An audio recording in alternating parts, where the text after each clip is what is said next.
entrando todos los colegas que,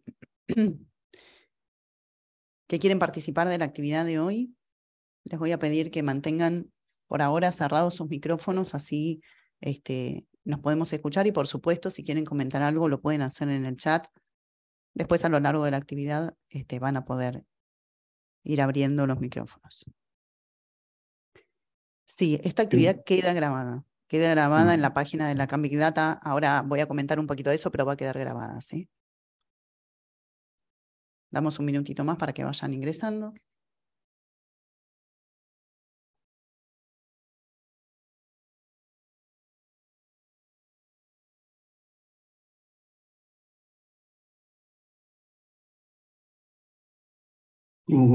Federico, ¿cómo andás? Hola, ¿cómo están? Hola, Eddie.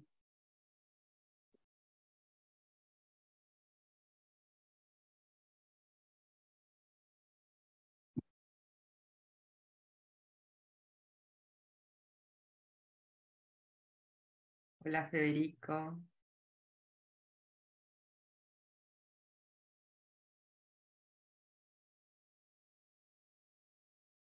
Bueno, si les parece, vamos a ir dando comienzo a la actividad de hoy. Dale. Muy bienvenidos, bienvenidas a todos.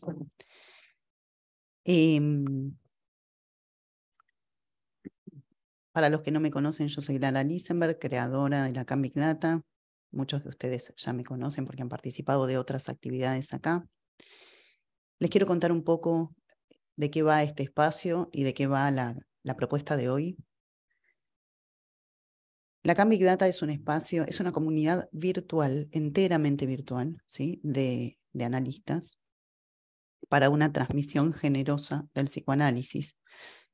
Me parece que todas las actividades de la Cambic Data le hacen honor a ese eslogan, la de hoy muy especialmente, seguro que sí.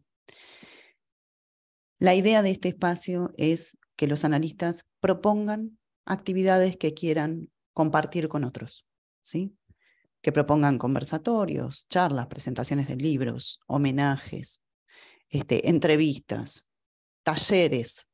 Todo esto es lo que se viene realizando, ¿sí? Ustedes pueden acceder a toda esa información en las redes sociales de la Cambic Data, por Facebook o por Instagram. Inclusive en mi Instagram en general yo también comparto esa información para participar de las actividades que quieran y cuentan con un mail que es lacambicdata@gmail.com para proponer la actividad que ustedes quieran proponer.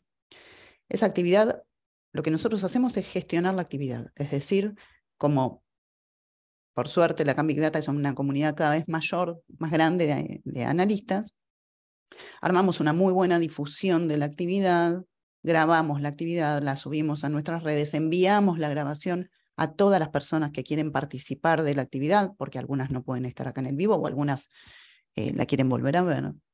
Si son conversatorios y hay que poner en contacto colegas entre sí, los ponemos en contacto, gestionamos la actividad, ¿sí? Me han preguntado más de una vez si eso tiene algún valor económico. No, no tiene ningún valor económico. Esto es un espacio gratuito, ¿sí? Donde la propuesta es que ustedes traigan las actividades que quieran compartir con otros y nosotros lo que hacemos es gestionar esas actividades para que eso sea posible, ni más ni menos. Así que está abierto el mail lacambicdata@gmail.com para quienes quieran hacer sus propuestas. Hoy nos encontramos acá en una propuesta que traen Oscar y Estela. Van a dar una charla, digamos, de la cual todos van a poder participar, que se llama Una genealogía del objeto en psicoanálisis, Freud-Lacan. Y a mí lo que me pasa en lo personal, digamos, con esta propuesta, es que a veces me preguntan, esto lo voy a contar un segundito, a veces me preguntan como analistas de referencia, ¿no? Bueno, ¿con quién uno estudiaría? ¿Quién escucharía? Y entre los nombres que yo suelo dar, Oscar y Estela están, ¿no? Son gente que a mí me gusta mucho escuchar, que me gusta mucho leer. A Oscar creo que no tuve la posibilidad de conocerlo personalmente todavía, y a Estela sí, pero hace muchos años cuando yo entré a la cátedra de Freud. Son dos personas absolutísimamente generosas con el conocimiento y muy dedicadas a transmitir. Lo hacen con dedicación y yo lo valoro muchísimo. Así que me parece que va a ser una actividad tremenda esta. Los quiero presentar a ellos. Oscar Quiroga es licenciado en psicología, es doctorando en psicología en la UBA, docente de seminarios de la Escuela Francesa, de la cátedra de Olazo, años que no lo veo Olazo, también un gran docente, docente de posgrado en Ulloa, autor de El nombre propio y la nominación, un recorrido genealógico, miembro del Foro Analítico del Río de la Plata, ¿sí? Y de la Escuela de Psicoanálisis de los Foros del Campo Lacaniano. Estela Eisenberg es psicoanalista, es doctora en psicología de la UBA. Son títulos, ¿no? Doctora en psicología de la UBA, doctorando. Si uno pudiera tomar la dimensión de lo que estamos hablando, ¿no? Digo, hay tal trayecto que hacer, tal trayecto académico, de pensamiento y de trabajo, ¿no? Para llegar a esos lugares. Bueno, no me queda otra que decirlo un poquito al pasar, pero quiero decir que eso refleja un enormísimo recorrido y una enormísima dedicación. Es profesora adjunta regular de Escuela Francesa, Cátedra 1 de la UBA, y también profesora adjunta regular de Psicoanálisis Freud, Cátedra 2 de la UBA. Es directora de la editorial Eudeva, ¿sí? Y autora de un libro que se llama El dolor psíquico, angustia, melancolía y masoquismo. Tengo un recuerdo muy fugaz, Estela, de haberte mandado algún mensaje alguna vez. Me partió la cabeza ese libro, me pareció increíble. Bueno, así que los voy a dejar con ellos para que empiecen a desarrollar el trabajo que tienen para nosotros. Muchísimas gracias a todos por estar acá. Les dejo la palabra. Bueno, ¿Estela? sí, después de semejante presentación, espero que podamos estar a la altura de los títulos. Bueno, te agradezco mucho, Lara, y bueno, para mí es un honor estar acá en la CAN Big Data y me encanta compartir este espacio con Oscar, con el que venimos trabajando bastante frecuentemente. Así que, bueno, para mí es un gusto y la idea es que sea un encuentro en el que podamos charlar sobre algunos tópicos que son materia frecuente en nuestro campo. La primera cuestión es por qué plantear una genealogía del concepto, ¿no? Objeto. Y me parece, y creo que en eso estamos de acuerdo con Oscar, que la idea es hacer no un recorrido en el sentido de una revisión histórica del tema, sino ubicar aquellas elaboraciones que revelan la pertinencia de su producción, digamos, ¿no? Aquellas elaboraciones que, más allá de poder fechar su emergencia en Freud, su producción en Freud, no se trata de una linealidad que implique grados, ¿no? En su conceptualización, en el sentido de que los textos más tardíos superan a los más tempranos, sino por el contrario, a mí me parece que, como lo plantea Lacan en el seminario 7, refiriéndose al proyecto de una psicología para neurólogos, no hay ahí nada caduco. Entonces, digamos, la propuesta no es una revisión cronológica del término, del concepto, sino, digamos, tratar de discernir la heterogeneidad de este concepto que encuentra razones en que la práctica impone.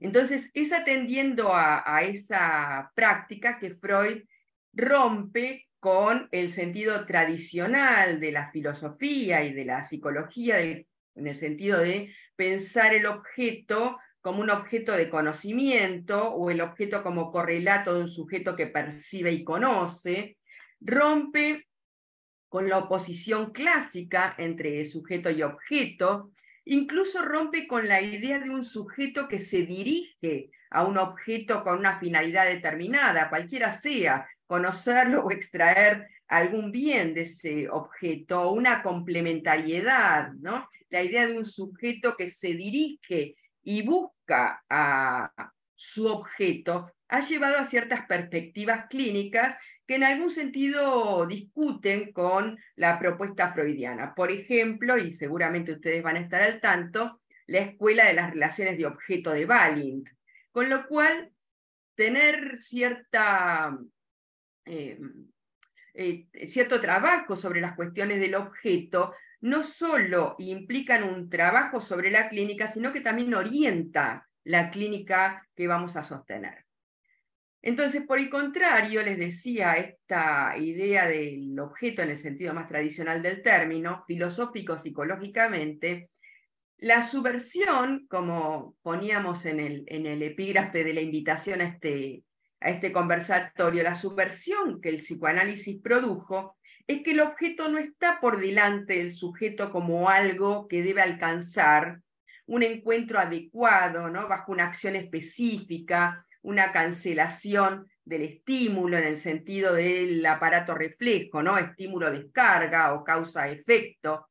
Por el contrario, el objeto que Freud introduce da cuenta de la pérdida de naturalidad, la pérdida de la necesidad, de la complementariedad, con lo cual vamos a situar cierto campo de la inadecuación, pero que podríamos decir que es condición para la vida. Es decir, una inadecuación que nos aleja de la necesidad, de la naturalidad, pero que va a ser condición y sostén del campo de lo humano, ¿no?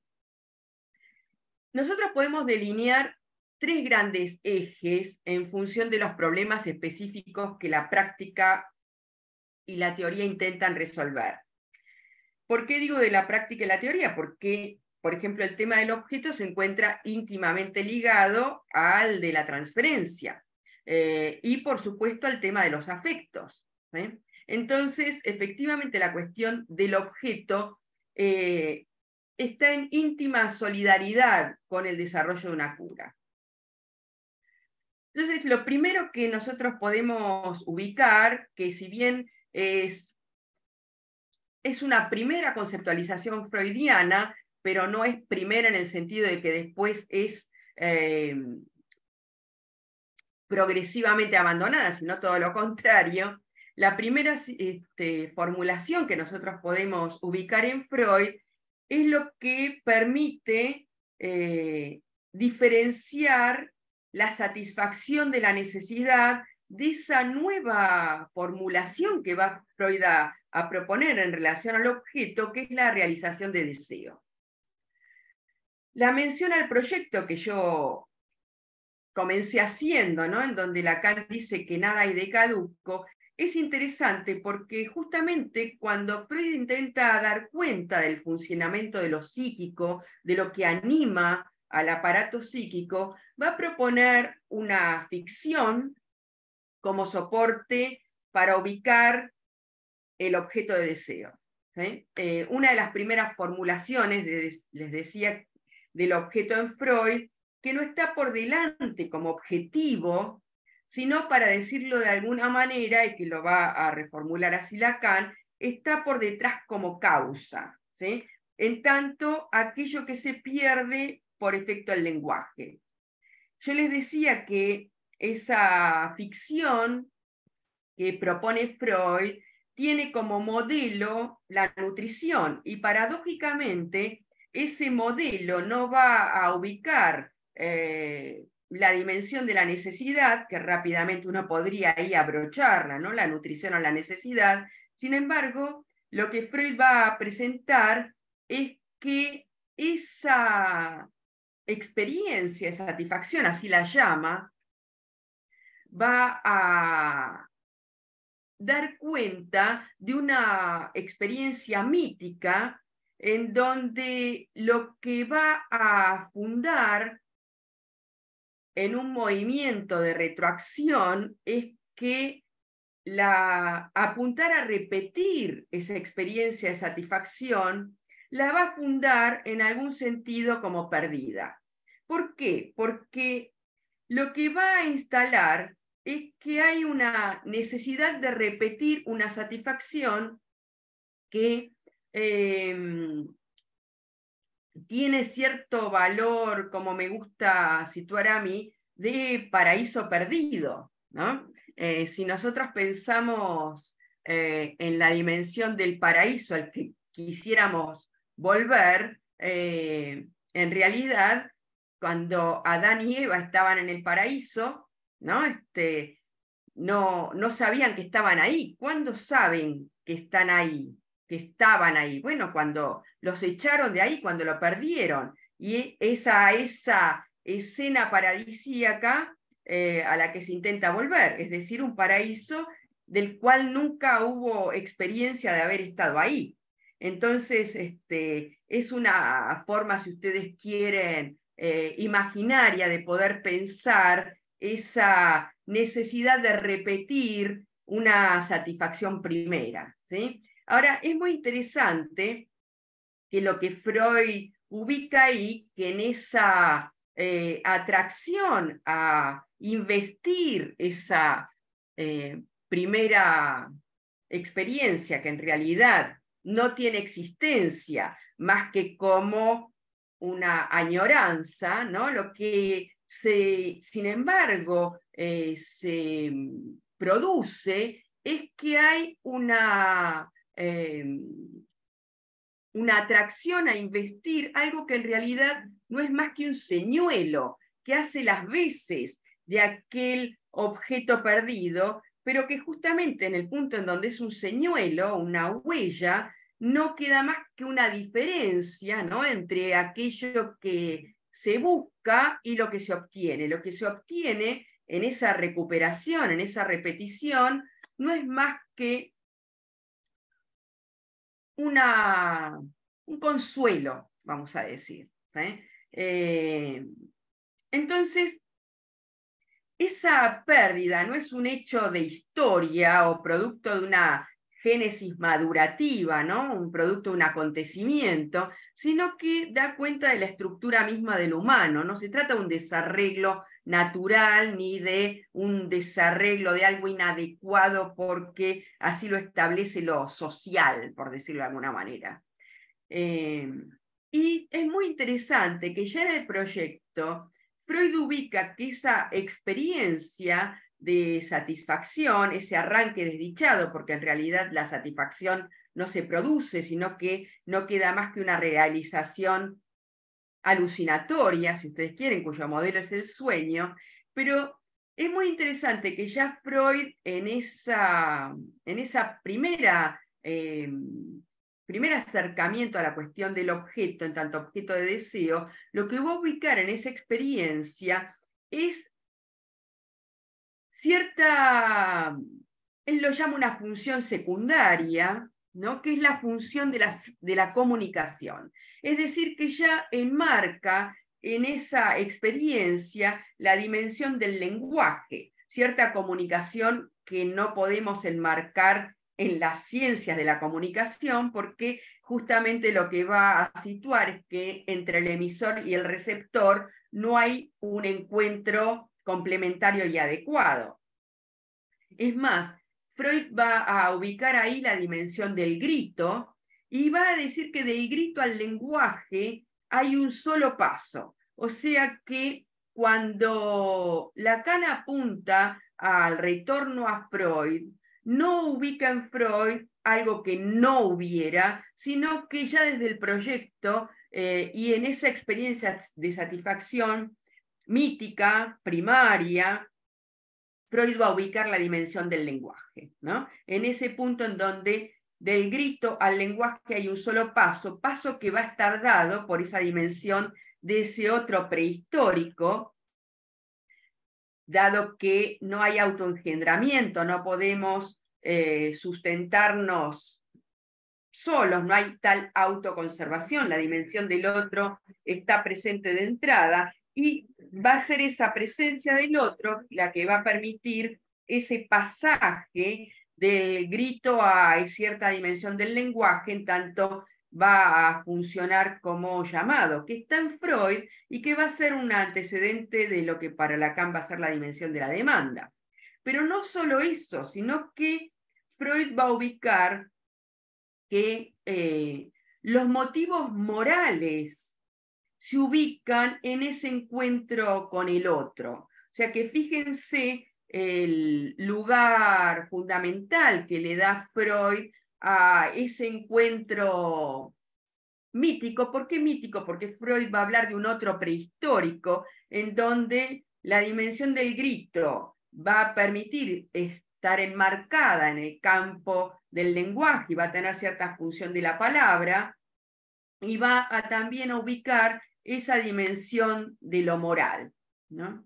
Es muy interesante que Freud, cuando tiene que dar cuenta de la naturaleza psíquica del deseo, es decir, en la interpretación de los sueños, cuando trabaja el sueño como cumplimiento de deseo, va a retomar esta vivencia de satisfacción, en donde va a nuevamente dar cuenta que esta satisfacción no se cumple, sino que se realiza, y que claramente se aleja de la necesidad para instalar otra economía de satisfacción, ¿no? Una economía en un señuelo, como decía antes, que aparta al sujeto de la necesidad y que impone la necesidad de repetir dicha satisfacción y no la repetición de la necesidad, ¿sí?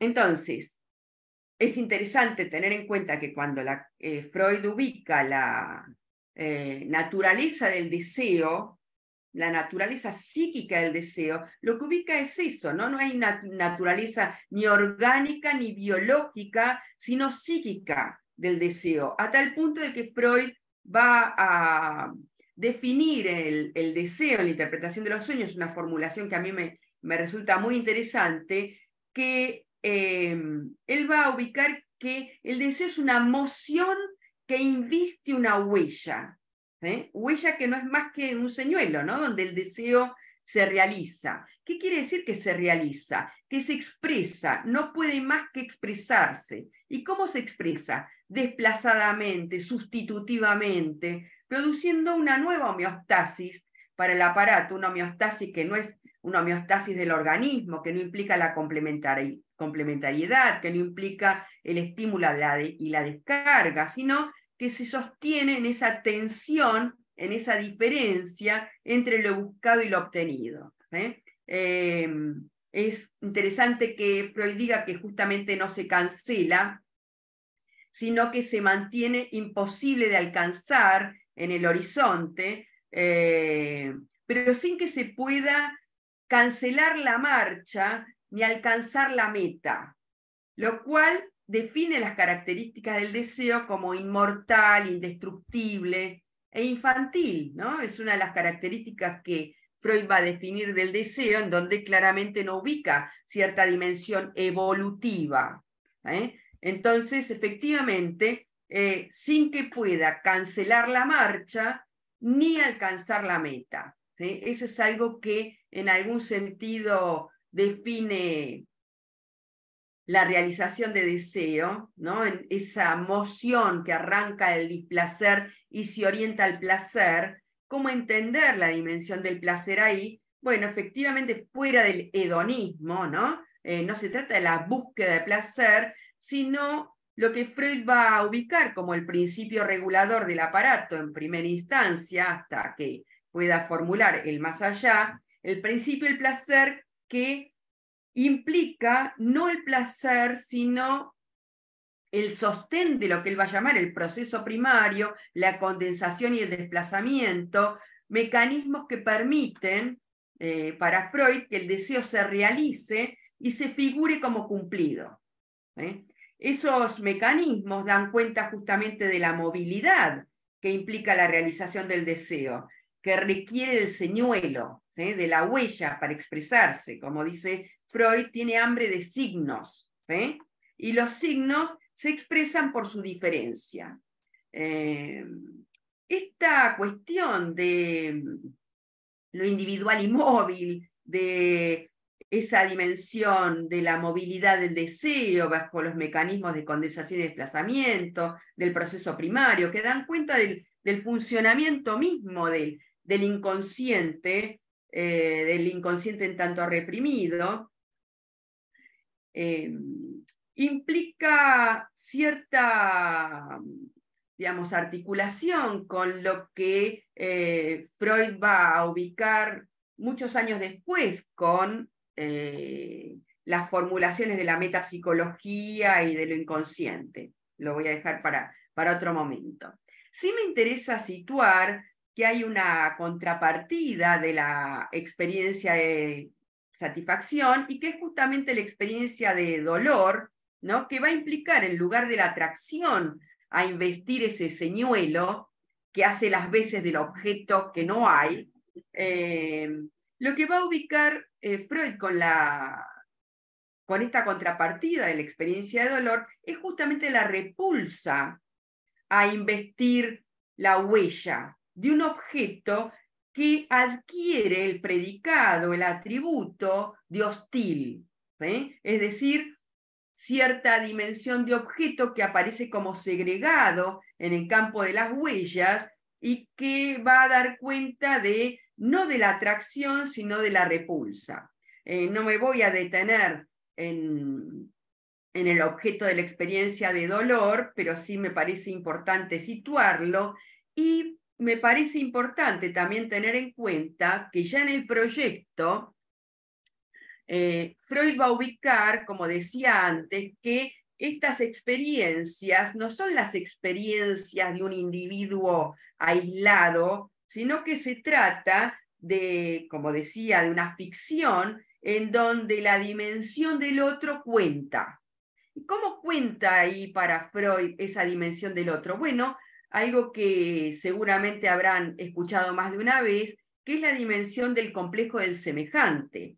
Es decir, que Freud ubica la experiencia de satisfacción mítica y prehistórica también en relación a un otro prehistórico que va a ser aquel otro de los cuidados, ¿no? Aquel otro,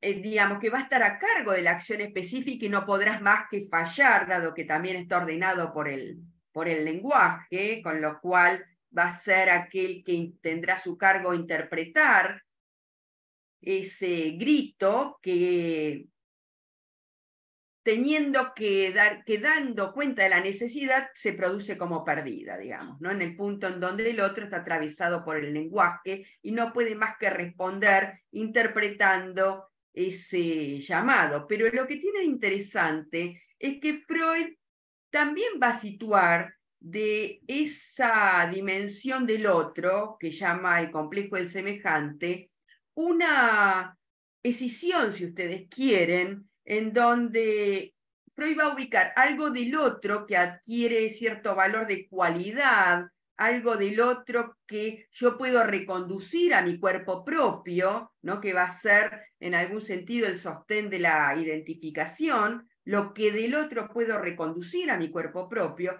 y otra dimensión del otro que es aquello que se mantiene como constante, que no va a formar parte del campo de las representaciones, que se mantiene como inasimilable y que Freud va a llamar la cosa, das Ding, que no se confunde en ningún sentido con la dimensión del objeto del deseo, en tanto aparece como señuelo, como representación, como esa atracción a investir, esa representación que hace las veces del objeto que no hay, sino que justamente esa dimensión de la cosa que participa, si ustedes quieren, de algo de esa experiencia de dolor, en tanto se mantiene como inasimilable, ¿sí? Como extranjero, como aquello que queda por fuera de los signos de la cualidad que podrían pasar a la conciencia. ¿Sí? Bien.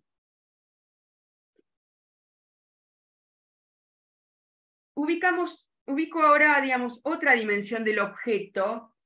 Hablamos del objeto de deseo, el proyecto, la interpretación de los sueños, y hay otra dimensión del objeto que es heterogéneo al objeto de deseo, pero sin embargo implican intersección, es decir, que esa heterogeneidad no implica oposición, que va a ser esa dimensión de objeto que Freud va a plantear en 3 ensayos, 1905, pero que lo va a retomar en Pulsiones y Destinos de Pulsión, o las pulsiones y sus vicisitudes, de acuerdo a la traducción.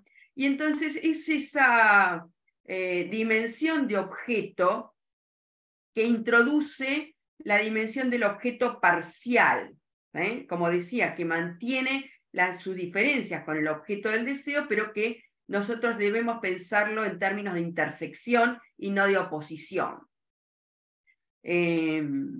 La satisfacción que está en juego, y sí Freud va a hablar de satisfacción respecto del objeto de la pulsión, es una satisfacción que va a ser parcial, paradójica, extraña, acéfala, lo cual es un dato muy importante, y que nosotros podemos pensar, tal cual como Lacan la tomó del Seminario 11, de la pulsión como un montaje, ¿no? Un montaje en donde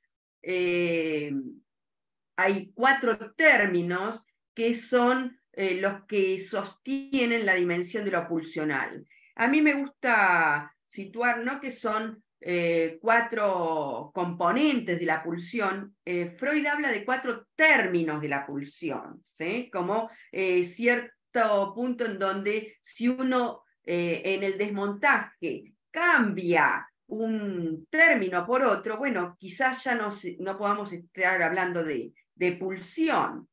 Recordemos que la pulsión también implica una pérdida de naturalidad, una pérdida en el sentido de la necesidad, porque estamos hablando de una dimensión de la pulsión que no tiene un objeto adecuado tampoco para su satisfacción. Es decir, nuevamente, no se trata en la pulsión ni de una acción específica, ni de un objeto adecuado, ni de una descarga plena, ni de una fuerza que actúe con ciclos, ¿no? Como se trata en el celo animal, ¿no? Que hay un tiempo en donde se manifiesta ese instinto, si es que hubiera animales que no estuvieran atravesados por el lenguaje, difícil de encontrar en estos momentos. Pero uno podría decir que esos términos de la pulsión, que implica que su empuje es constante, que su meta es la satisfacción, es muy interesante esto. La meta no es el objeto de la pulsión, ¿no? Como si uno dibujara un vector que se dirige del sujeto al objeto, sino que lo que Freud va a proponer es que la meta es la satisfacción de la pulsión. Satisfacción que es parcial, como comentaba antes, y que por otro lado implica la dimensión del cuerpo, ¿no? Como Freud ubica la fuente como una zona erógena que no es una parte del cuerpo, sino que es una parte del cuerpo que ha sido alterada para producir esa satisfacción. ¿Y cómo se produce esa alteración? Bueno, esa alteración está dada por la presencia del otro, justamente. Es esa dimensión del otro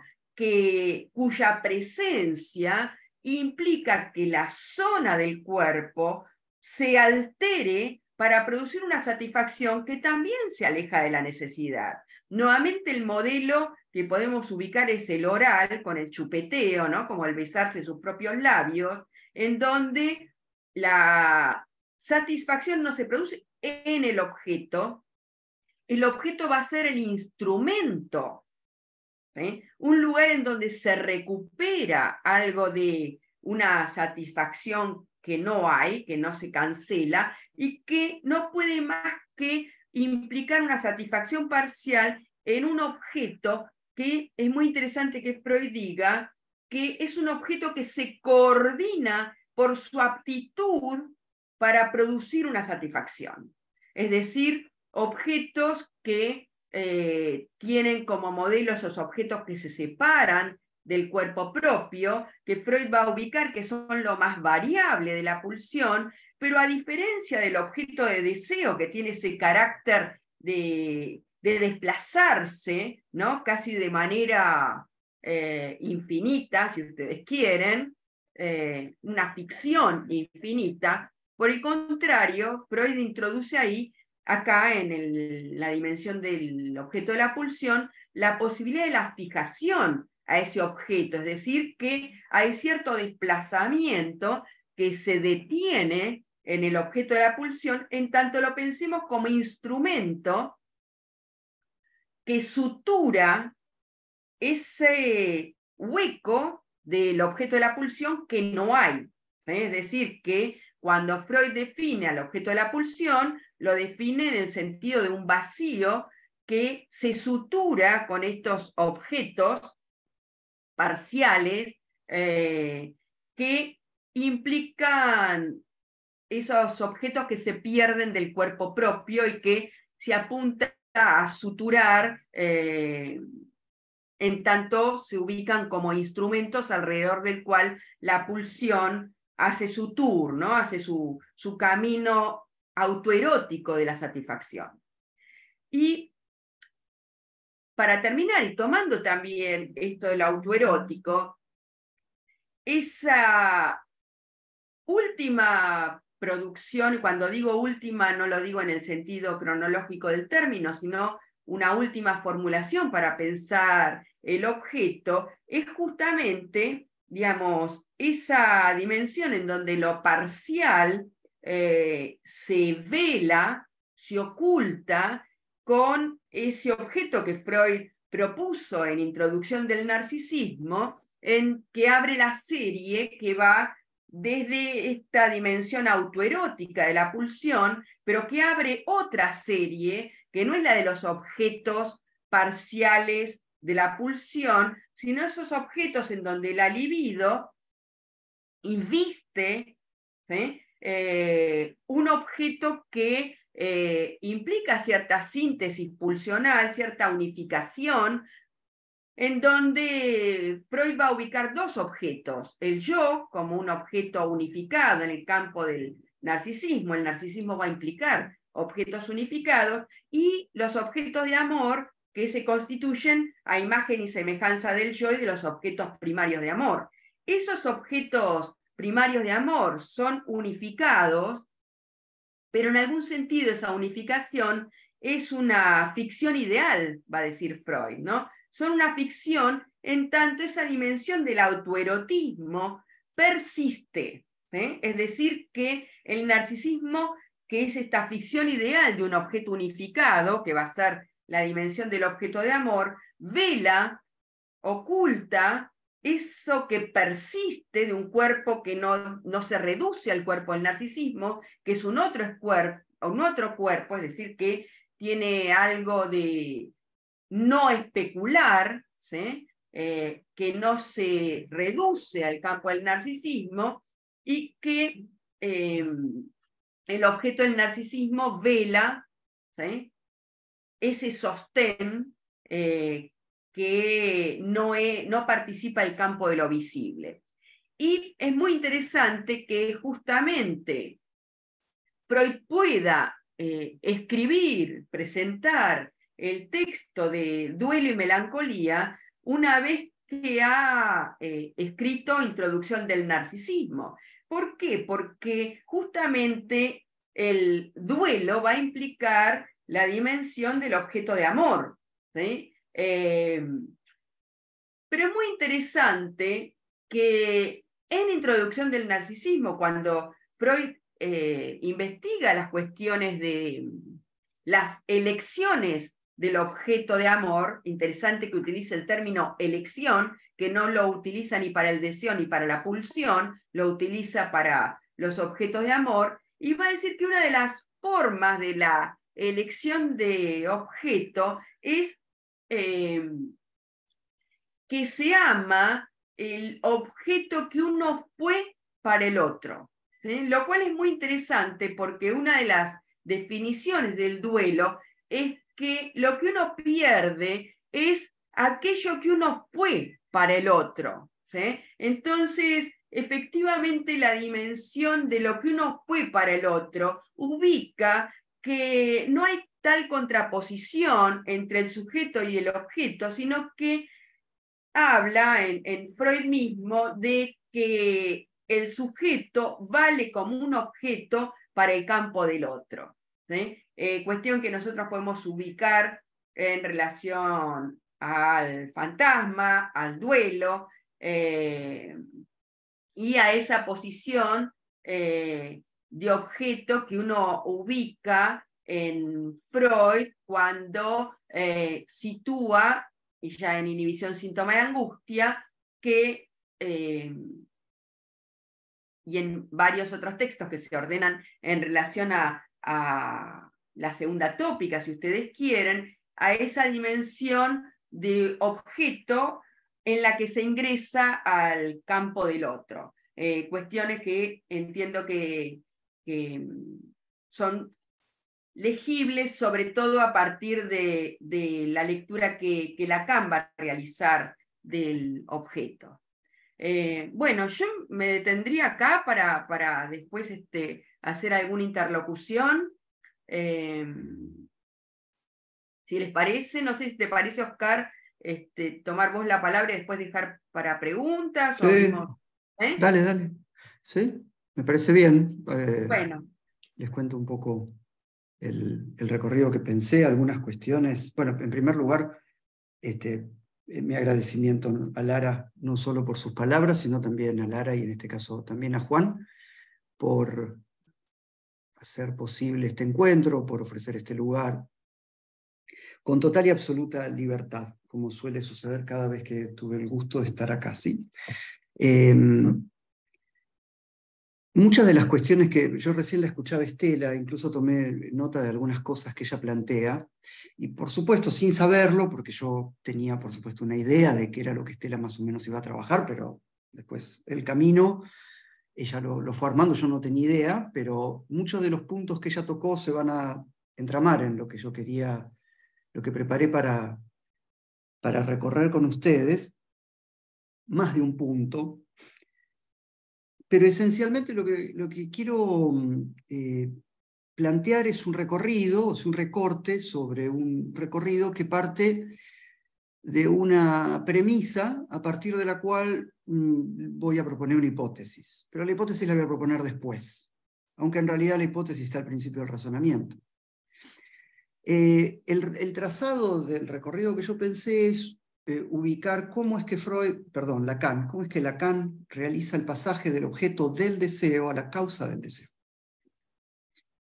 Ahí hay una cuestión fundamental y el planteo con el que quiero comenzar es que, por supuesto, más allá de los avatares, los accidentes, lo inesperado, los encuentros no calculados que Lacan pudo haber tenido en ese tránsito, que haya arribado al concepto de objeto causa de deseo es consecuencia del lugar de donde partió.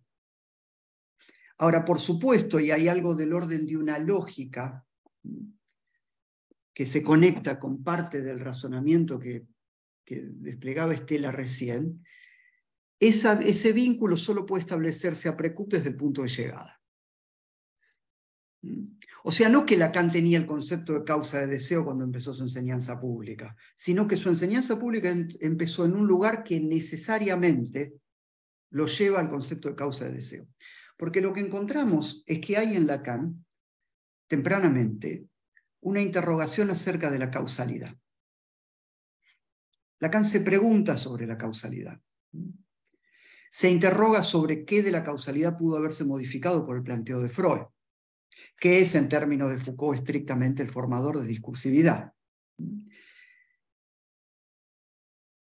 En general, cuando se trata de la causalidad, se suele hacer como cierto reduccionismo, en el sentido de que Lacan hubiese planteado la causa solamente a nivel del objeto como causa de deseo, cosa que no es cierta. Lacan toma un abanico, un espectro de dimensiones donde la causa se pone en juego. Por ejemplo, él puede plantear al inconsciente como al significante como causa del inconsciente, ¿sí? O sea, la causalidad es un punto importante. Entonces, no es cualquier concepto de causa el que está en juego en Lacan y desde el principio, y que lo lleva a considerar a ese objeto A, que también está desde el principio, como la causa del deseo.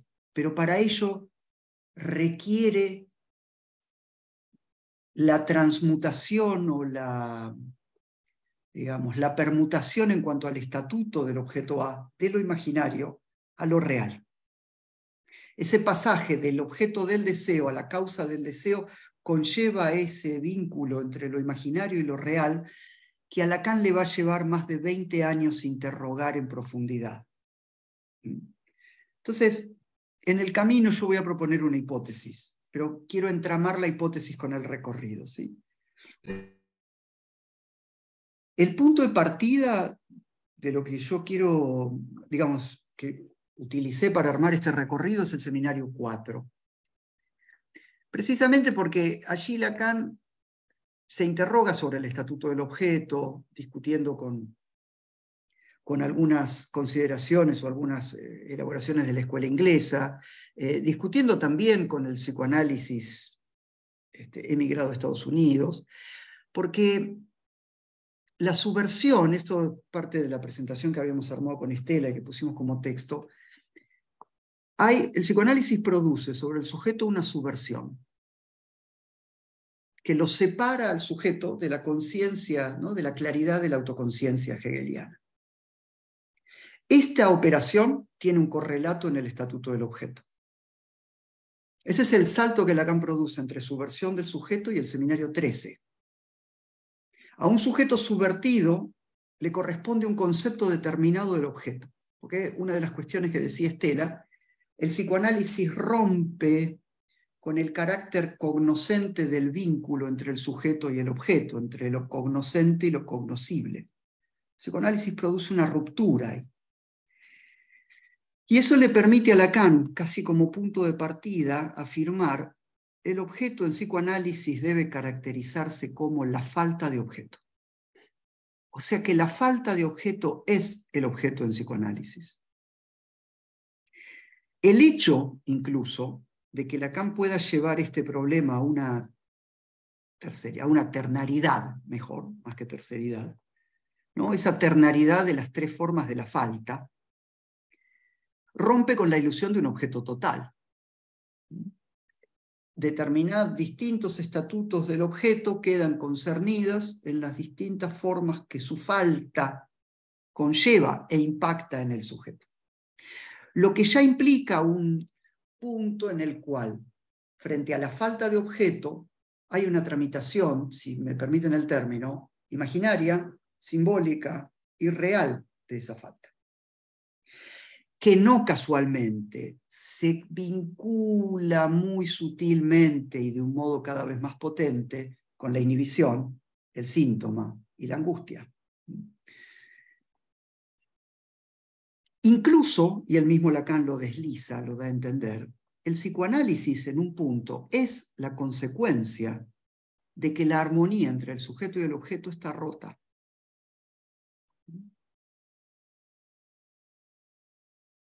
De ellos, ¿no?, o sea, en el sujeto la armonía, en quien habla, está rota, y hay entre el sujeto y el objeto una yancia, algo que no habla y que no anda, y que en principio Lacan va a situar respecto de tres cuestiones. La primera es necesariamente su apoyatura en Freud, no podría ser de otro modo, ¿no? Desde Freud, el objeto está implicado en una búsqueda. Lo que ya implica su búsqueda, que se lo presupone como perdido, ¿no? Estela decía una cuestión interesante cuando hablaba de la pérdida antes, ¿no?, y me había suscitado pensar que el valor del objeto viene de su pérdida. El valor no es una inmanencia inherente al objeto, sino a partir de la pérdida es que algún valor puede suponerse respecto de ¿qué? De eso que se conjetura que estaba antes o que habría estado. Embarcado en esta búsqueda del objeto, al objeto se lo asume desde la idea de un reencuentro. Reencuentro que Freud, digamos, aborda a partir de la búsqueda de una identidad de percepción afirmada por él como imposible, o sea que hay un imposible que es el punto axial del aparato. Ya en Freud. Si hacemos el traslado al planteo de Lacan, podríamos decir como un segundo punto, que considerar así al objeto implica, del lado del sujeto, la falta de autonomía. Cuestión central, o sea, no es casual que Lacan defina de entrada al sujeto en su abertura, rompiendo cualquier ilusión de autonomía o dominio a nivel del sujeto. Correlativamente, el objeto se presenta como falta. Allí donde el sujeto hablante, lo que es un pleonasmo, carece de toda autonomía, lo que Lacan destaca es su heteronomía. La heteronomía del sujeto es que éste depende de un poder ajeno, el cual, por supuesto, de un modo sincrónico es la estructura preexistente del significante, en tanto y en cuanto el sujeto es un efecto del significante. Sin significante no hay sujeto. Pero es no menos cierto que esta heteronomía viene a introducir la necesariedad de un otro que, por acoger las demandas del niño, determina en ese niño un efecto de sujeto. Por ejemplo, y en un primer término, al suponer o leer una intención en un llanto. El tercer punto, entonces, es que esta alianza entre el sujeto y el objeto se colma con lo imaginario. Casi podríamos decir el ABC del psicoanálisis. ¿Esto hace de lo imaginario un mero tapón? No. Y muchas veces es el problema con el que nos encontramos en el psicoanálisis, que se reduce al imaginario a ese primer imaginario. El imaginario en Lacan es de mucho más amplio alcance y es tan esencial al devenir del sujeto como el significante. Digo, la apuesta borromea de Lacan al final sitúa esta cuestión. ¿Qué significa que lo imaginario colma la iancia? Que media, que tapona, que ilusiona, que es a través de una serie de ropajes, vestimentas, brillos, engalanamientos, que el objeto entra en un juego ilusorio con el sujeto. No es otra cosa ese His Majesty the Baby que Freud había ubicado en relación al niño, donde el niño tomado como objeto es el receptáculo ¿no?, de una serie de cargas libidinales, de brillos, de ilusiones. Y es importante, un punto fundamental para pensar, ¿no?, este acceso al objeto vía lo ilusorio, vía la ilusión, vía los velos, que es que este objeto caracterizado desde lo ilusorio se juega ya en la relación del niño con la madre. O sea, el niño en ese vínculo primario al otro accede al significante, accede también al objeto, en la misma medida en la cual esto habilita que acceda al deseo. Hay como punto de partida, no diría axiomático porque no está planteado en esos términos, pero un punto de partida estructural, que la relación del niño con la madre es una relación ternaria. En primer término se podría pensar que el deseo media en la relación del niño con la madre, en la estricta medida en la cual, por su ir y venir, el de la madre, se suscita en el niño la pregunta acerca del más allá. Y en ese primer esbozo de cadena significante que habilita el otro primordial, el falo como objeto imaginario es tercero en la relación del niño con la madre. Cuestión importante. Si hay una tríada imaginaria, esto rompe la ilusión de la sintaxis o la simbiosis. No hay tal cosa. Y esto de alguna manera es llevado a la estructura misma del dispositivo analítico, en el punto en el cual, en el dispositivo, son al menos tres: el sujeto, el analista y la palabra. O sea, veamos cómo pensar que el objeto se caracteriza como una falta y que el sujeto solo entra en conexión con el registro de los objetos vía la ilusión, conlleva epistemológicamente la idea de que no hay en el hablante simbiosis alguna, no hay forma alguna de totalidad. O sea, se rompe con cualquier perspectiva que pudiera considerar que las relaciones primarias, ¿no?, del niño con el otro se darían en el campo de una supuesta relación objetiva y empírica. No hay nada de ese orden. Sino que la relación al objeto que el niño establece en el vínculo con el otro es una relación de demanda, es una relación de deseo. Dejo en principio por ahora por fuera la pulsión, por la lógica del recorrido que armé. O sea que el punto de partida freudiano, que Lacan retoma y explota exponencialmente, es que hay una imposibilidad en el acceso al objeto. O sea, el objeto concernido en una búsqueda de la identidad de percepción que es por lo demás inalcanzable, implica que lo que el sujeto puede encontrar, llamémoslo así, en el principio de realidad, no condice con aquello a lo que se aspira.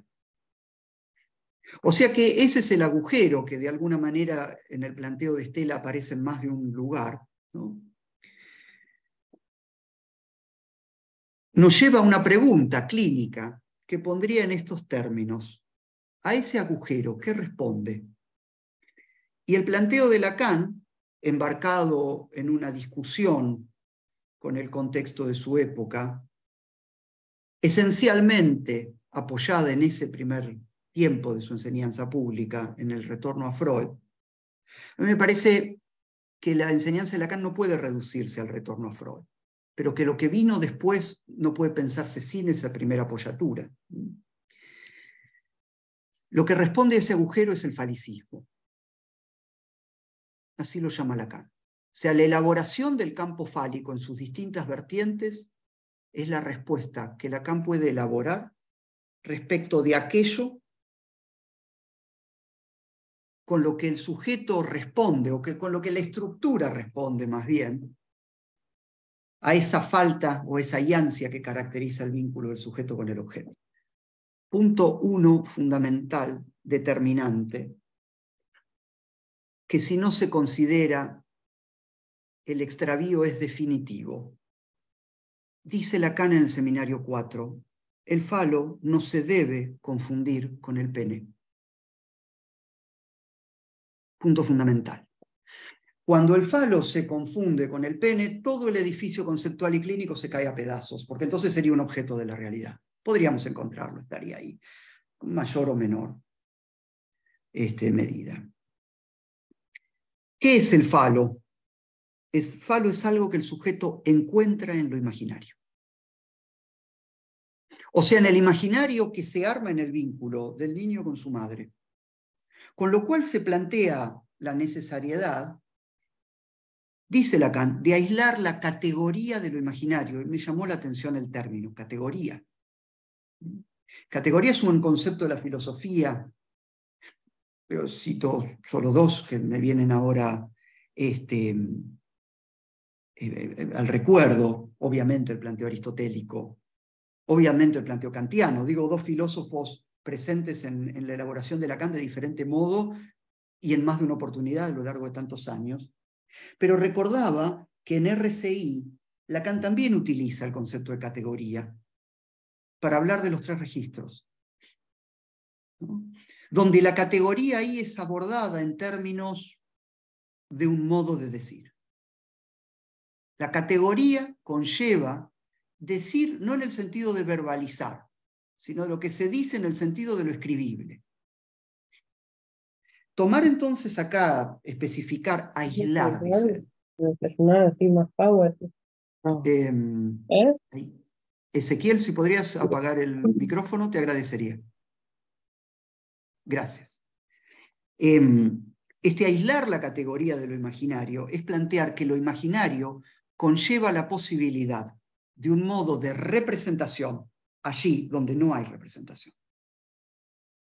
Lo imaginario introduce en esa falta que caracteriza al objeto la posibilidad de la representabilidad, ¿no? Porque incluso es interesante cuando Lacan pone en forma la prohibición que el nombre del padre introduce, produciendo un corte en el vínculo entre el niño como falo y la madre, dice que eso introduce una falta, que eso introduce una pérdida, que se suma a la falta, dice, pero esa pérdida debe inscribirse en lo imaginario.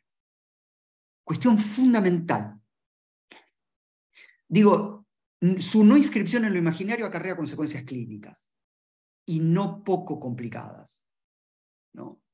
Entonces, la categoría de lo imaginario es ya la puesta en forma de un campo donde la representabilidad es posible, incluso la representabilidad de lo que se perdió, donde se hace posible situar la función de la pantalla, del velo. Y a partir de ahí, entonces, el falo queda caracterizado como participando de lo ilusorio y se instala un problema que toma dos líneas, que me parece que es un problema que es consustancial al hecho de que Freud haya dejado planteado el problema de lo femenino sin poder darle una respuesta, o al menos esbozarla, y a Lacan le lleva 20 años construir una respuesta posible, que ni siquiera es la última. El problema respecto del falo toma dos líneas. En primer lugar, ¿a qué materialidad responde? En segundo lugar, ¿cuál es su referente? Lacan se embarca en esa discusión. Por eso comienza por plantear que nunca debe confundirse el falo con el pene, ¿no? Estas perspectivas quedan incluso aunadas, reunidas por Lacan, en su crítica a cualquier perspectiva organicista para pensar la posibilidad de acceso del sujeto a un objeto. El falo como imaginario es un objeto dependiente del orden simbólico, no es un objeto de la realidad. Su funcionamiento ordena, y eso es importante, porque lo constituye, ¿no? Lo que lo pone en funcionamiento al falo es el significante. El funcionamiento del falo ordena la economía libidinal del sujeto. Eso es lo que justifica ese júbilo notorio, indisimulable del niño cuando empieza a tener un dominio sobre su propio cuerpo. Bueno, sobre su cuerpo diría, para sacar propio, que es un término ahí un tanto, digamos, complejo, ¿no?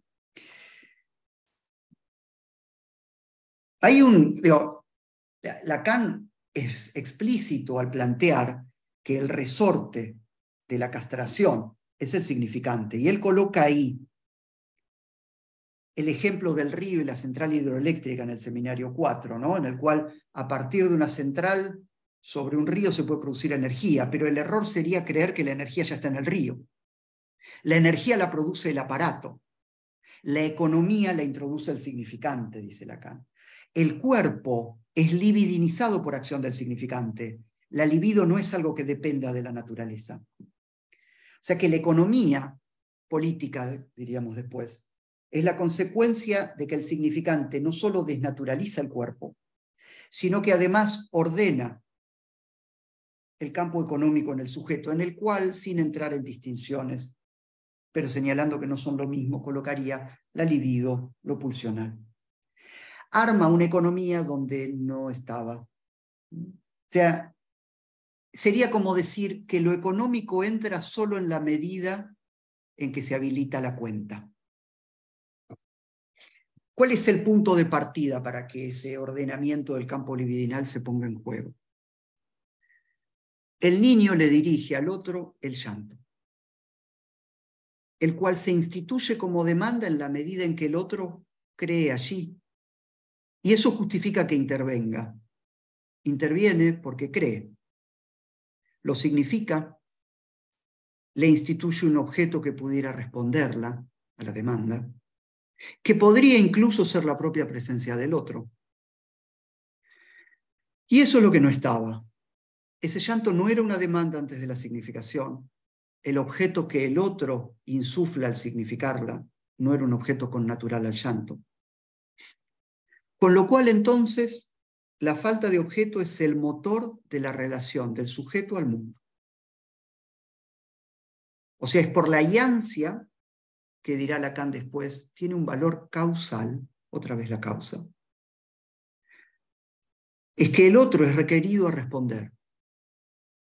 El niño se dirige al otro en la medida en que la causa es preontológica y tiene un valor causal. Lo que en un primer momento aparece como falta de objeto, incluso, no recuerdo ahora, quizá en algún lugar lo dice de otro modo, pero Lacan dice falta de objeto, no dice falta del objeto en el contexto del Seminario 4. Primero es falta, luego será una falla, lo que lo llevará a otro nivel. En cualquier caso, asume en el sujeto un valor y una función primaria. Y esta falta de partida, no se nos escapa que el inicio del Seminario 15 se inaugura en Lacan con un planteo que afirma que primero es la falta de sujeto. Esta falta primera sufre una tramitación significante a partir de la respuesta del otro. O sea que el niño entra en contacto con la falta a través de lo que le responde.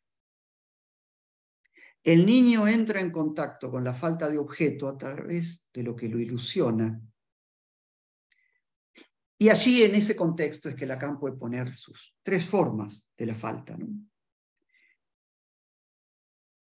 Que hay que considerarlas como tres modos de impacto de la falta en el sujeto. Un daño imaginario, una deuda simbólica, un agujero real. Este marco introduce tres puntos de referencia, por cuanto no es lo mismo si el sujeto se las viera sin mediación con la falta o con la falla de la estructura, que encontrarse con la mediación simbólica, imaginaria o real de algunas de estas tres. Esto permite en el sujeto, más allá de su eventual angustia, algún esbozo de orientación en cuanto al modo de posicionarse o responder a la falta de un complemento. ¿Qué falta en cada una de las tres formas de la falta? Es una pregunta por el objeto, y es interesante porque en ningún caso, y va a parecer una contradicción lo que voy a decir, en ningún caso Lacan coloca como objeto de alguna de las tres formas a un objeto de la realidad. Y ahí ustedes me podrían decir, no, bueno, pero eso no es cierto, porque Lacan habla del pecho. Claro, pero no habla del pecho como objeto biológico del cuerpo de la madre, sino del pecho como objeto libidinal. Carece de toda naturalidad ese objeto. ¿Sí? Entonces se lo puede sacar y volver a poner, podríamos decir, ¿no? Porque está tramitado en una economía que no responde a naturalidad alguna. Vamos a detenernos puntualmente para poder esbozar la hipótesis en esas dos formas de la falta que son la castración y la privación. La castración tiene como objeto ortopédico, podríamos decir, al menofí, como significación. O sea, es el objeto que representa la deuda de la que el sujeto es tributario. Un objeto imaginario, pero es una significación como objeto imaginario. No es algo que puedo asir con la mano. Representa esa deuda en la cual el sujeto debe asumir en la estricta medida de haber sido subjetivizado. O sea que por perder el sujeto queda en deuda. Y lo que pierde es una cierta manera supletoria de una posición de objeto respecto al cuerpo de la madre. O sea que, primer punto donde Lacan echa por tierra la confusión entre falo y pene. La prohibición recae sobre el falo en la estricta medida en que recae sobre la posición de objeto del niño. No importa si es un varón o una nena. recae sobre su posición de falo. Después se pensarán las diferencias. La privación, en cambio, acarrea al falo significante como objeto simbólico. Porque la privación es un agujero, pero es una falta que está indicada por lo simbólico. Porque en lo real, dice Lacan, nada falta, ¿no? Es freudianamente la premisa universal, todos tienen, que Lacan eleva a un estatuto lógico. Todos indica por su valor lógico la dependencia del significante.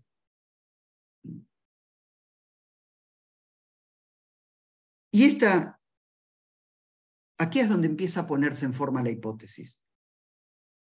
Porque la privación es un pivote en Lacan. La privación es una bisagra que utiliza para distintas cosas. Por ejemplo, puede afirmar que el sujeto es la privación en el otro, en la medida en que es concomitante de la falta significante. Este pivote, este valor bisagra de la privación, es la consecuencia de un giro. Si el sujeto se cuenta como falta en el otro, ¿puedes perderme? Y ahí retomaría esa cuestión interesante que planteaba Estela antes en cuanto al vínculo entre el objeto, el valor y la pérdida, ¿no? La pregunta, ¿puedes perderme?, es una pregunta por mi valor en ese deseo. Y si el deseo es el deseo del otro, el Menofí le responde obturándolo fantasmáticamente.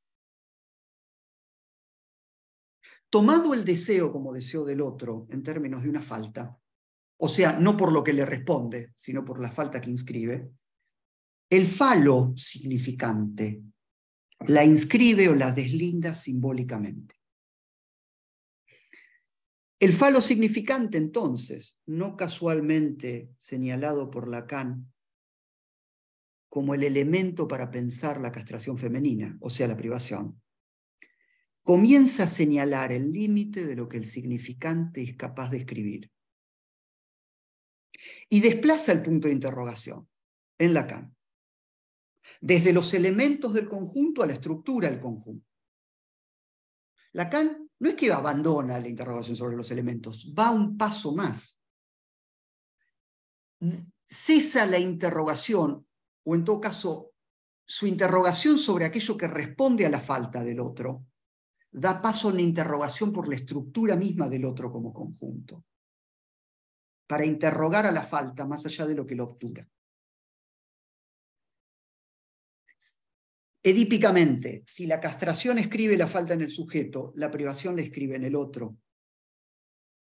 Y la privación entonces conlleva una radicalidad sobre la cual Lacan elaborará respuestas al atolladero de lo femenino en el hablante.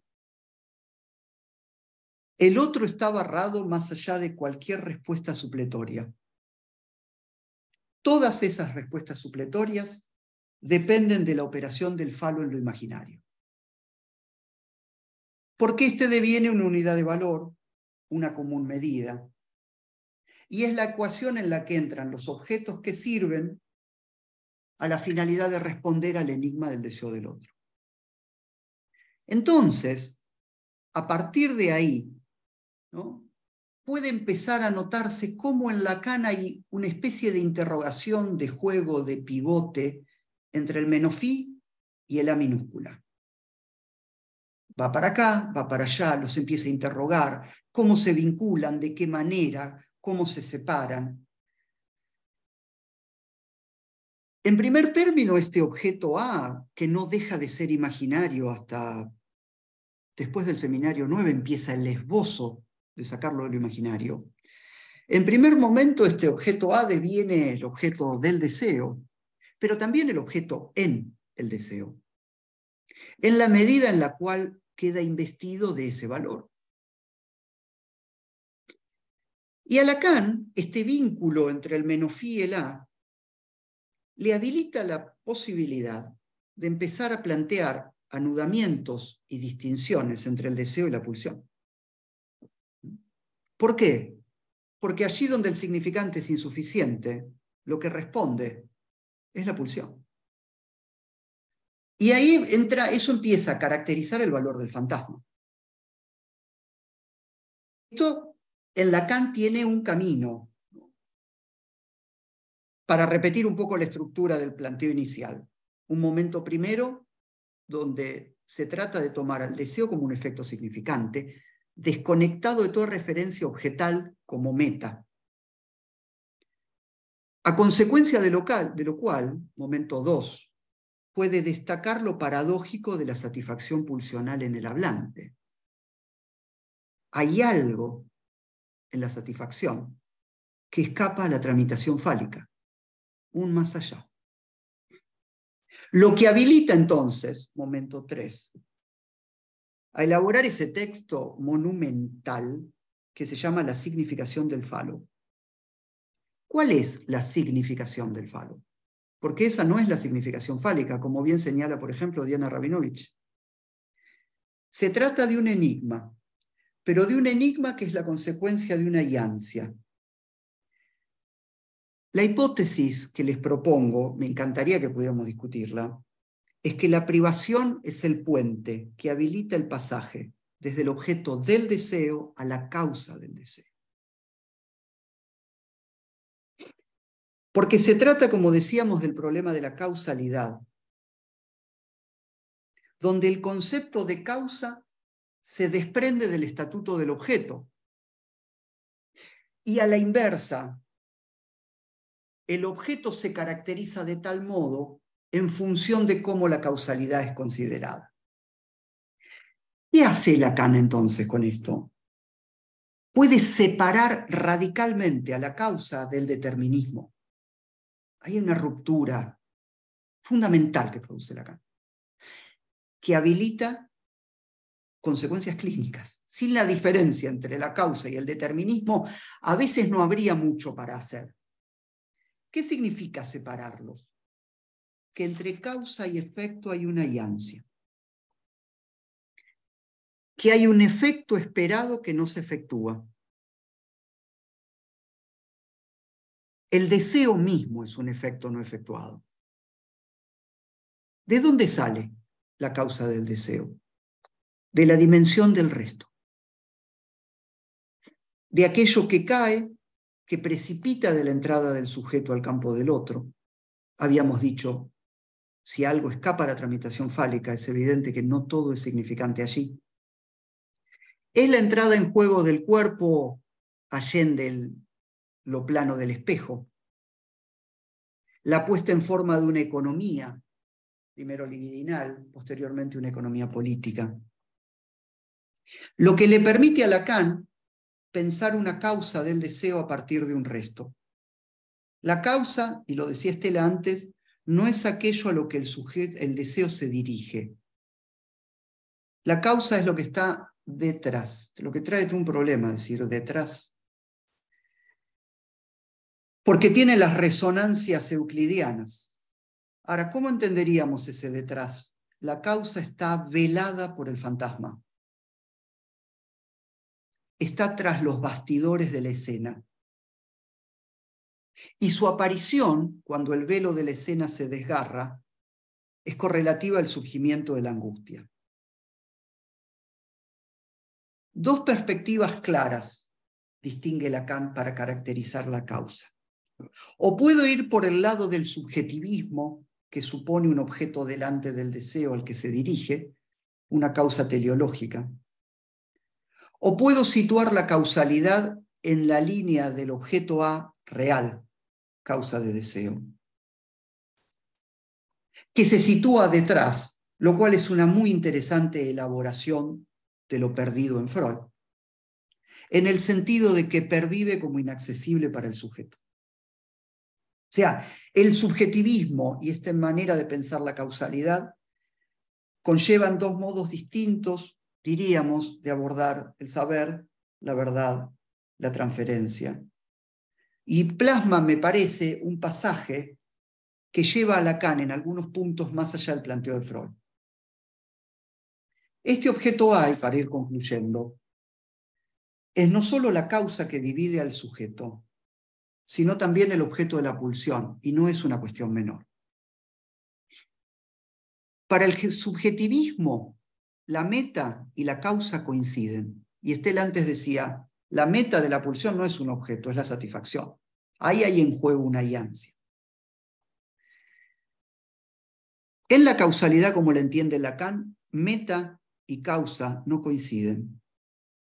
Entonces, de ahí se desprende lo no efectuado a nivel del deseo y la insatisfacción inmanente a la satisfacción pulsional.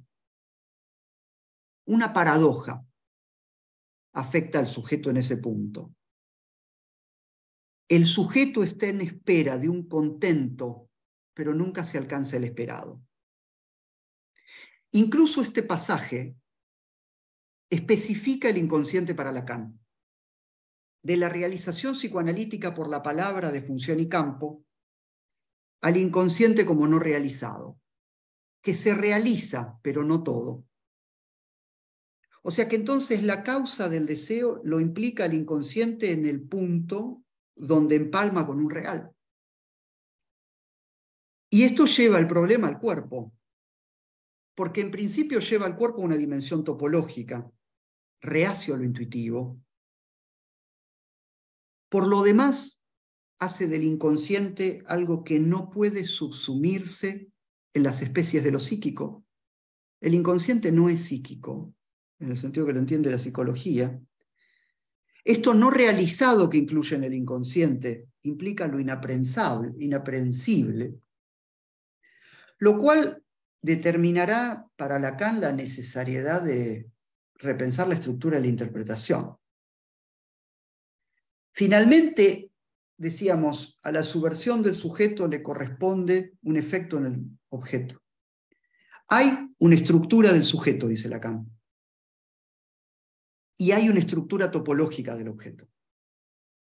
No es lo mismo si consideramos a la castración vía el menofí como deuda simbólica, solidaria del nombre del padre, como S2 en la metáfora paterna, así tomamos a la castración vía el objeto A. ¿Por qué le pusimos, estuvimos charlando, genealogía nos pareció una cuestión importante? ¿Qué destacaría yo de la genealogía? El corte.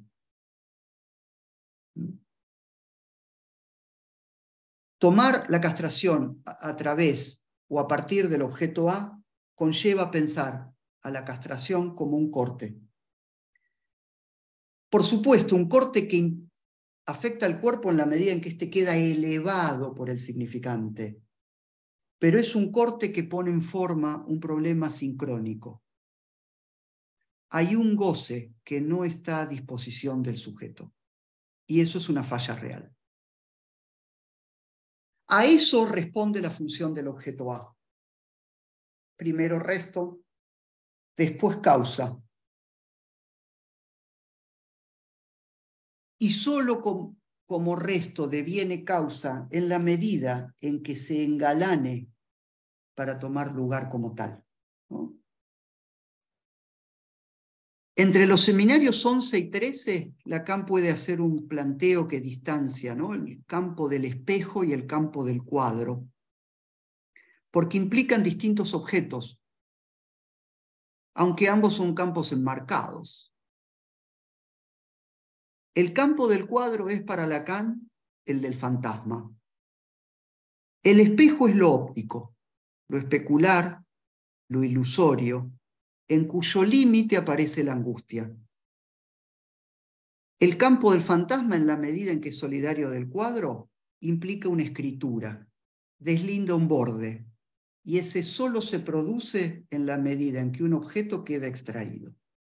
Bueno, gracias. Si te parece, bueno, abrimos, ¿no? Como para que conversemos un poco. ¿Qué te parece si que tomen, que no sé, que vayan levantando la mano y tomen la palabra, ¿no? Sí, sí. ¿Te parece bien? Sí. Absolutamente. Buenísimo. La idea es que discutamos esto que dijimos, ¿no? Alguien había levantado la mano recién, se arrepintió.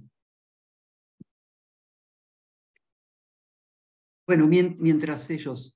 Hay algo que vos dijiste, Estela, que me gustó, que me pareció muy interesante.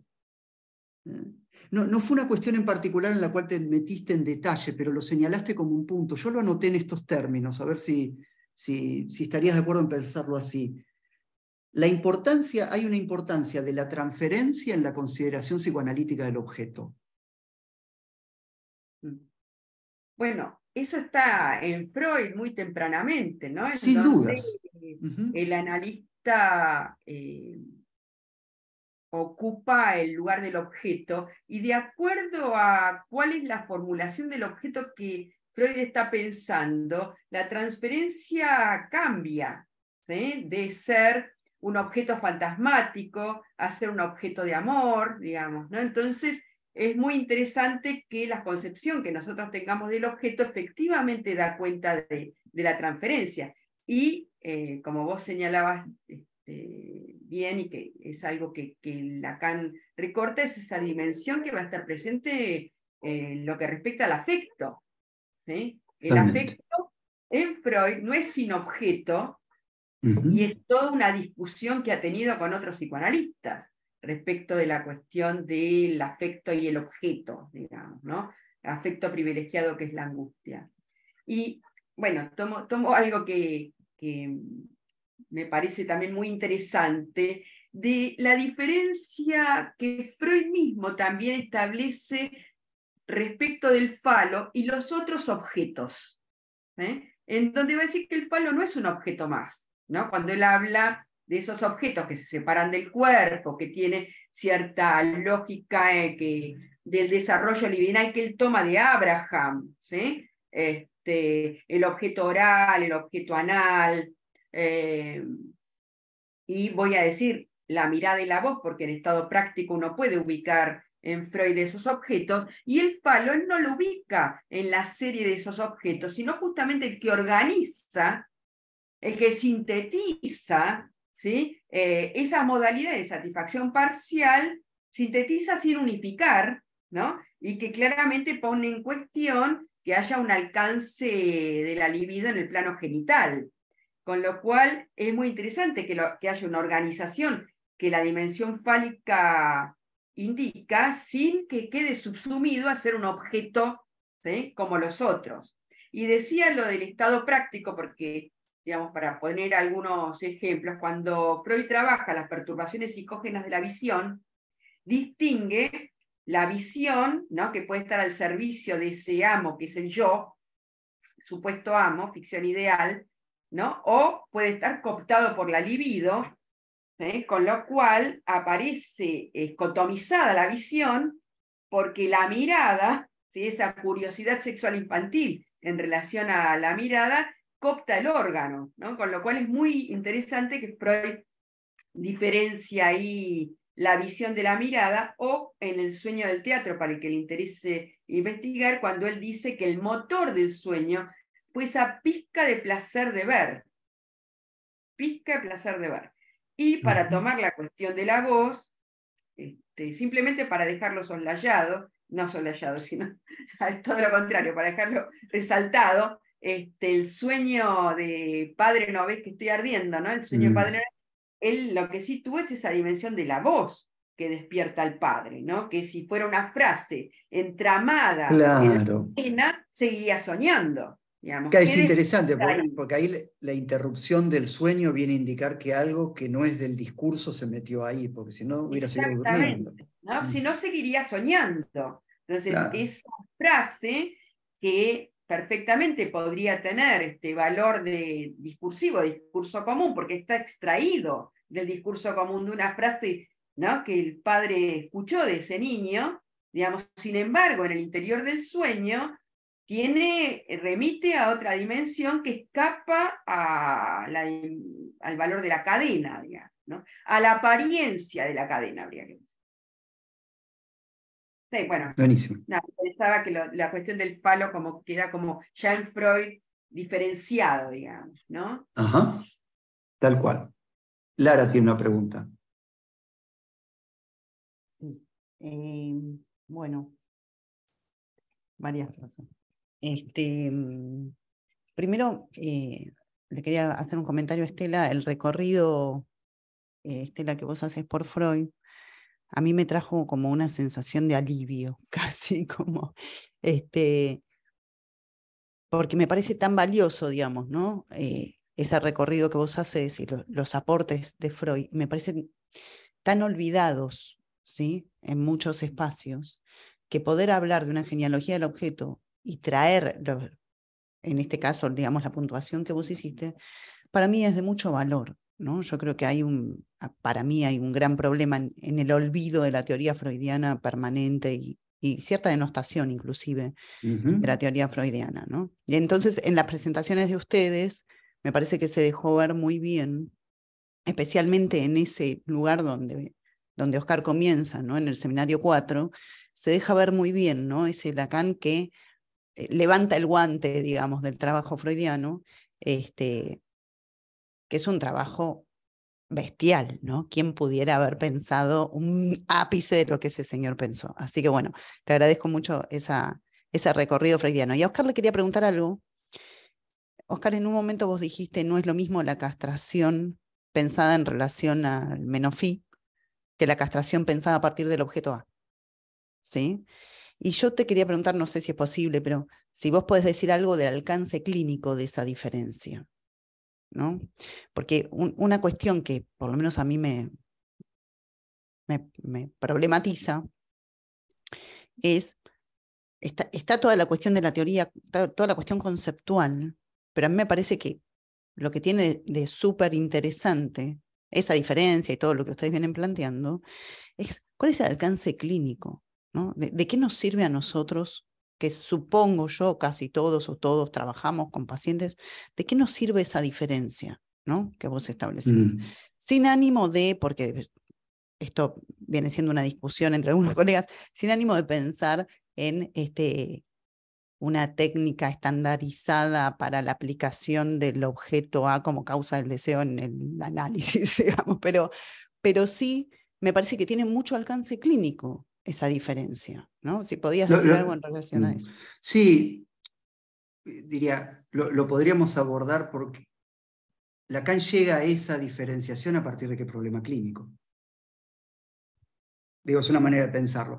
Vos decís, totalmente de acuerdo, ¿no? Sin la aspiración a arribar a ninguna técnica que sin duda nos tranquilizaría, pero que no sería más que un tapón, ¿no? Frente a una técnica que el psicoanálisis no admite algo de esa naturaleza, y sin entrar, ¿no? Dejando momentáneamente de lado esa cuestión relevante de que no hay primacía ni de la práctica ni del concepto, sino que las dos se tienen que entramar, ¿no? Entonces yo diría, seguro que hay más de un lugar. Mientras te escuchaba, me parecía, además para mantenerme más o menos dentro del marco del recorrido, me parece que hay una diferencia interesante, un planteo interesante en el seminario 10. Mientras Lacan puede pensar, ¿no?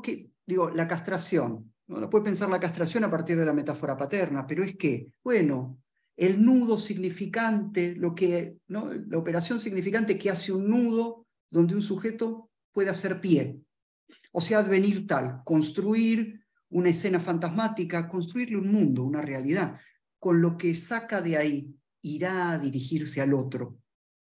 Y eso ya conlleva, digamos, una incidencia práctica en cuanto al uso que el sujeto puede hacer de sus recursos, o la insuficiencia de los mismos, que es con lo que se verá.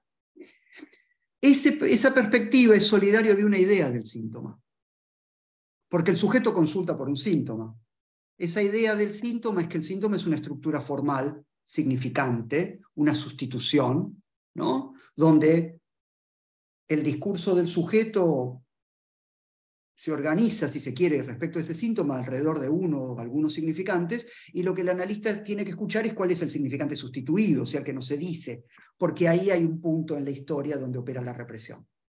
Cuando Lacan introduce el objeto A, me parece que en parte, en estas dos cuestiones que no se pueden pensar en cuál está primero, sino que las dos van juntas, introducir la castración en relación al objeto A conlleva poner en forma una dimensión del síntoma que no se subsume en la estructura metafórica, y que es que el síntoma implica un núcleo de gozo.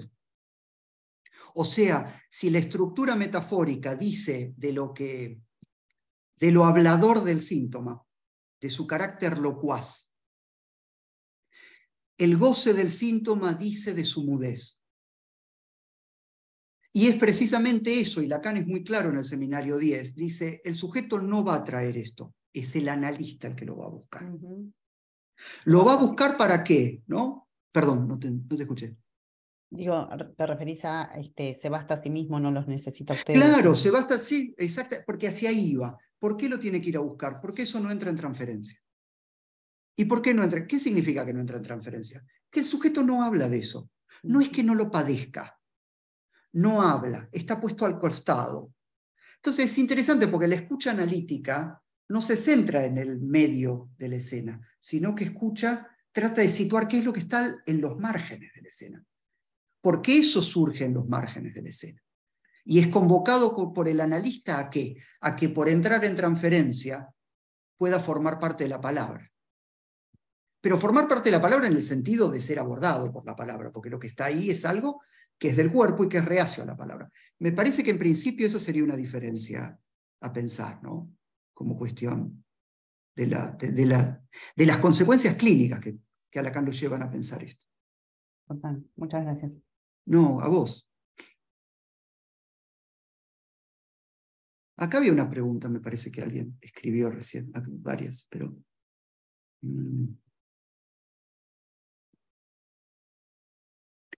Acá Giselle Giuliano dice, ¿la castración en relación a la dimensión del objeto A sería como ir más allá del fantasma?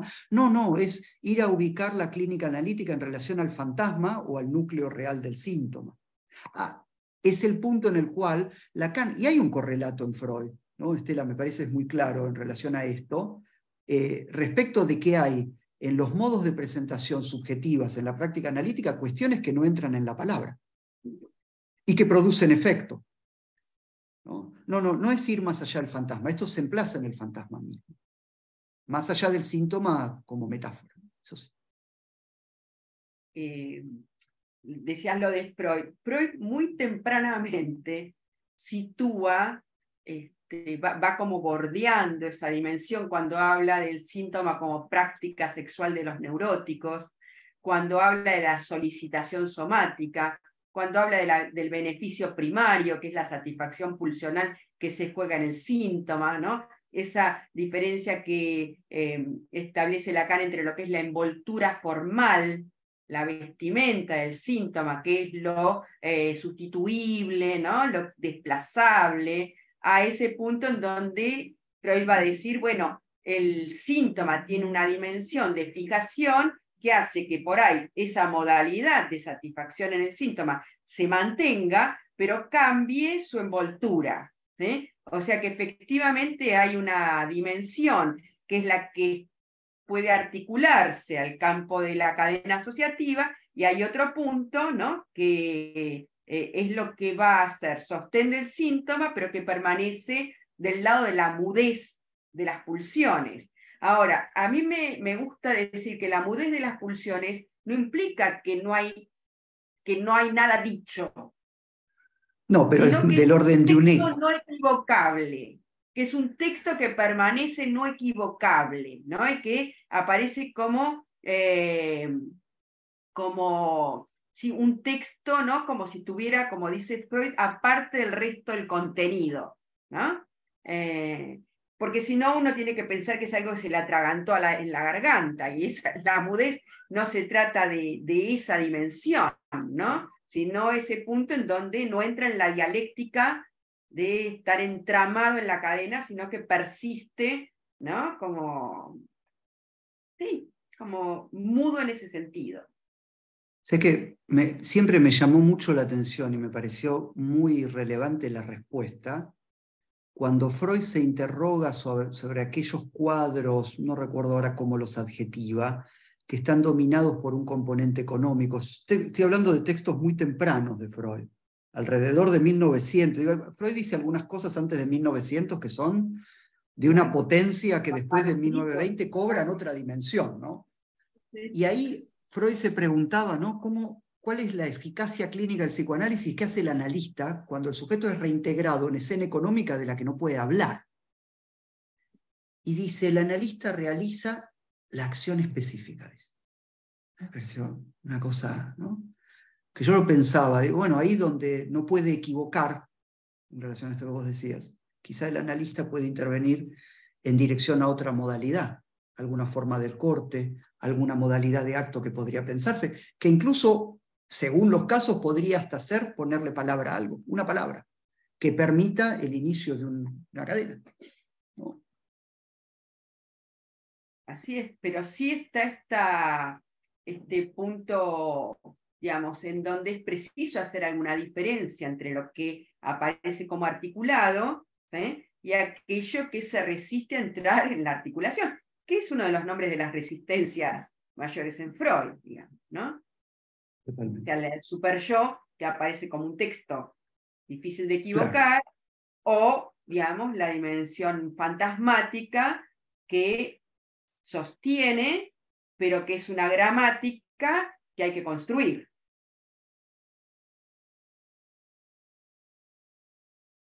Y es importante el término construcción ahí, ¿no? Sí, sí. Fundamental. La gramática Fundamental. construye, y que no hay que olvidar que cuando Freud habla de la pulsión, habla en términos gramáticos. Sí. Cuando ¿Alguna habla de la pregunta, formación del comentario? inconsciente, habla en términos retóricos, por decirlo así. Claro. Hola, yo quisiera hacer una pregunta, dos en realidad. Bueno, primero agradecerles los recorridos que la verdad han sido súper ricos, valiosos e interesantes. Uno para Estela, en relación a cuando situabas la cuestión del duelo, ¿no? Y como si fuera ahí que se abre otra dimensión del objeto también para Freud, ¿no? Ubicándolo esto, si podías ampliar un poquito eso, en tanto el sujeto vale como un objeto para el campo del otro, digamos, algo de esto. Y para Oscar, vos situabas ahí una puesta en forma de la economía libidinal que después sería una economía política, si yo te entendí bien, no, si pudieras ampliar algo de eso. Bueno, muchas gracias a los dos. Bueno, gracias por tu pregunta. Tema de mi tesis doctoral, así que me encanta hablar de eso.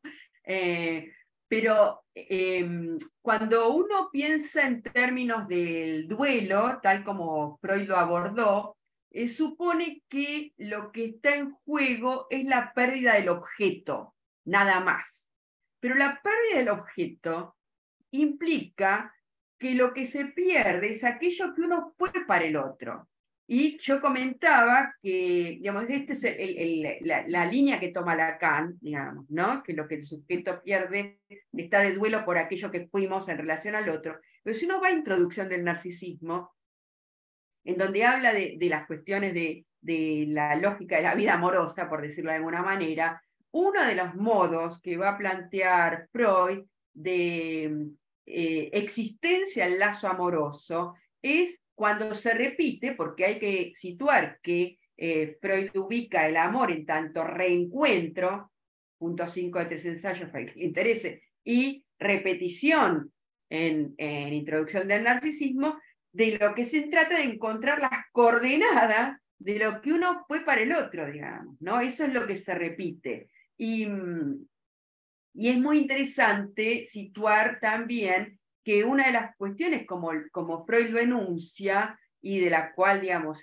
es uno de los grandes capítulos de la vida amorosa, es el temor a la pérdida del amor, no solamente la pérdida del otro, sino que lo que se pierde es la pérdida del amor del otro, que está en juego en otros escenarios sin implicar necesariamente la muerte del otro, digamos, ¿no?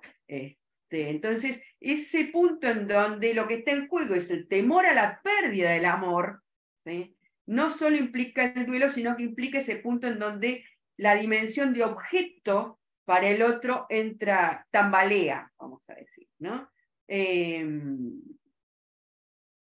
Bueno, y otro capítulo es la dimensión del objeto, que va a estar en juego en la melancolía, que abre más bien la dimensión de lo que podríamos situar, que lo que está en juego no es tanto la pérdida del objeto de amor, sino la pérdida del yo, arrasado por una dimensión del objeto que no es la del objeto de amor, sino más bien cierto pegoteo entre el yo y ese objeto hostil que debiera quedar segregado y que recae sobre el yo. Otro capítulo, otra oportunidad. Bueno, gracias, Laura. Dos cuestiones, lo tomaría por dos lados, ¿no? Y me viene bien para hacer una aclaración por si de alguna manera algo del modo en que lo dije fue equívoco. ¿Sí? Si tomamos el paro, el vínculo algorítmico entre el significante y el significado, el cuerpo es lo significable. O sea que el cuerpo, en la latencia que sufre por la captura por el lenguaje, se desnaturaliza, lo cual conlleva que la satisfacción que pudiera contingentemente en principio habitar ese cuerpo no es dependiente del sustrato viviente, sino del modo en que el significante lo tramitó. Entonces, en algún sentido, ya la madre introduce al niño al campo libidinal con sus cuidados, al bañarlo de palabras, al jugar, ¿no? Al operar sobre ese cuerpo con el significante. Entonces, plantear que hay una economía, digo, conlleva, digamos, una apoyatura de Lacan en el planteo de Freud y ir en una dirección distinta en un sentido, porque lo que tenemos en Freud es una apoyatura, en principio, en una perspectiva energética. Freud habla de una energética.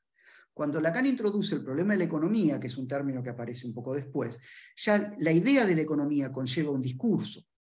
Una economía implica un discurso, un sistema simbólico, donde se produce la inscripción de las pérdidas y las ganancias.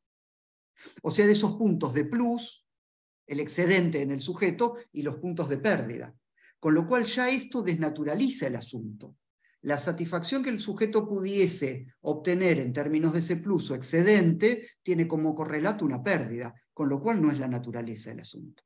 Esa sería la necesariedad de la economía. Dice Lacan, ¿no? Lo significable, el cuerpo, es aquello que deviene significado por acción del significante. Quiere decir que el significante no solo desnaturaliza, sino introduce en el cuerpo del sujeto una serie de puntos de captación de goce, va a decir después. ¿Sí? Ahora, yo dije en un primer momento economía libidinal, después economía de goce. No es el planteo que una cosa se transforma en la otra, sino que en principio Lacan habla de una economía libidinal. Por ejemplo, cuando explica el júbilo en el estadio del espejo, dice dinamismo libidinal, lo llama en la causalidad psíquica, ¿sí? Y después, posteriormente, eso dará pie a lo que llama así la economía política de goce, donde la pulsión se entrama de una manera decisiva, y lo que quedaría por interrogar, ahí voy a seguir a mi querida Estela en un planteo parecido, quedará para otra oportunidad, es pensar cuál es el vínculo entre la libido y la pulsión a la altura del seminario 11, donde la libido es un órgano, no es la energía imaginaria del esquema lambda. Pero no es para hoy eso. Gracias. Gracias a ambos. De todos modos, digamos, comento esto, es muy interesante que hay puntos en donde uno puede ubicar la cuestión económica, que lo separa de ese mito energético de la primera época, que es el punto en donde habla de la ganancia de placer, lo plantea en estos términos, Lustgewinn, digamos, ¿no? Como ganancia, y las metáforas que yo siempre recuerdo que utiliza en relación al deseo como capitalista, digamos, ¿no? Y al vestodierno como empresario. Esa lógica implica pensar... Es una lógica económica. Es una lógica económica, sí. Sí, bueno, totalmente. no sé si hay más preguntas.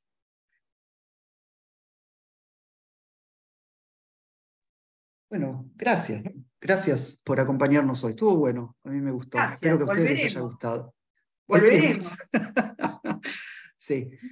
Si nos invitan, volveremos. Y si no, iremos a proponer que No, nos pero viste inviten que de Lara vuelta. dijo que está abierta a la propuesta. Sí, claro, por supuesto que sí. Todos Por aquellos supuesto que quieran llevarle propuestas, me parece que la Big Data es un espacio para eso, así que, bueno, Totalmente. nos nuevamente. Nos encontraremos seguro. Que tengan lindo fin de semana. Enorme. Chau, chau. Chau, Que estén muy chau. bien.